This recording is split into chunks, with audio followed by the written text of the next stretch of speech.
this is Roy Lilley, and thanks for clicking through.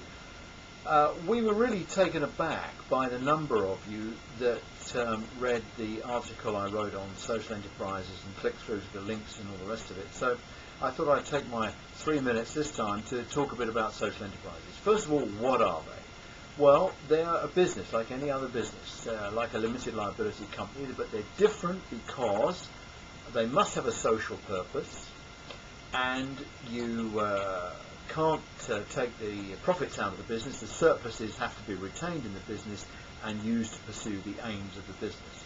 The most popular type of social enterprise, and there are lots of them, is a community interest company, a CIC. All the assets that go into the CIC are locked into that organisation and can't be sold and disposed of. So that's a kind of safe way of doing it. That's the first thing. Secondly, you expressed a lot of concern about 2p and pensions.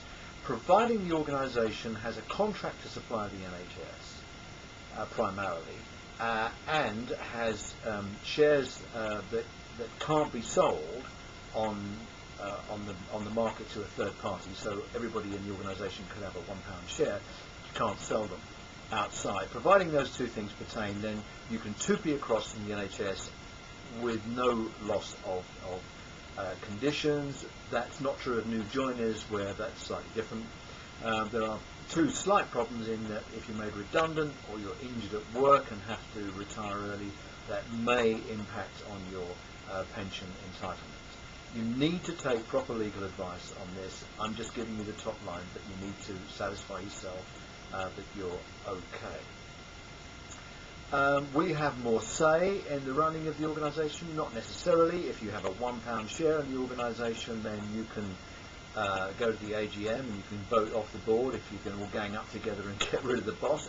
You can do that, but generally speaking, on a day-to-day basis, you don't particularly have any more say than you would in any other business. It's up to the management how they want to listen. And lastly, the thing I want to talk about is I think the most important thing of all is how it's run and will you get the business. Now, when you leave the NHS and you go off into the wonderful new world of social enterprises, you'll go off with what's called a sweetheart contract. That means they'll give you a contract to get you started. There is a question mark over whether or not that actually satisfies European Union tendering rules, but after that, if it's a 2-year, 3-year, maybe a 4 or 5-year contract if you're lucky, after that you'll be subject to the same competition rules as everybody else is.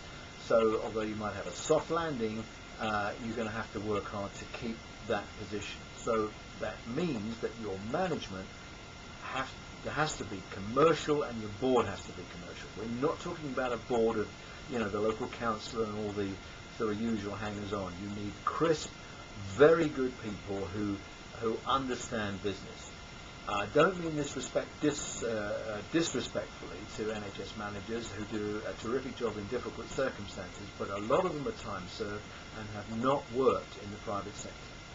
And so bear in mind that a social enterprise, although it's got the word social in front of it, it's actually an enterprise. It's a business, and you have to be sure that the people running the business understand business, because it's a tough old world out there. What are the options? Well, not much really. You could be subsumed into a foundation trust, and there are, that's from the care pathway point of view, I think that makes a lot of sense. But there are questions of identity, and is your budget going to get pinched by the FT and all that? So there's a question mark over that. There are a number of private companies who would like to get in, and they might well want to take over some of the services that we've got now. And of course you can do your own thing in a social enterprise. So it's a kind of an exciting opportunity. It's not without risk, but lots of people have done it. So find out where they are and go and see them and talk to them and get them to come and talk to you. But you're going to have to do it. The important thing, I think, is when the social enterprise is formed, you get involved, have a say, and that way I think you'll have more influence in the organisation as time passes. So that's the kind of top line on social enterprise. I hope you think it's useful. I'm going to click the button now and say thanks very much for watching, and I'll see you next time. Bye-bye.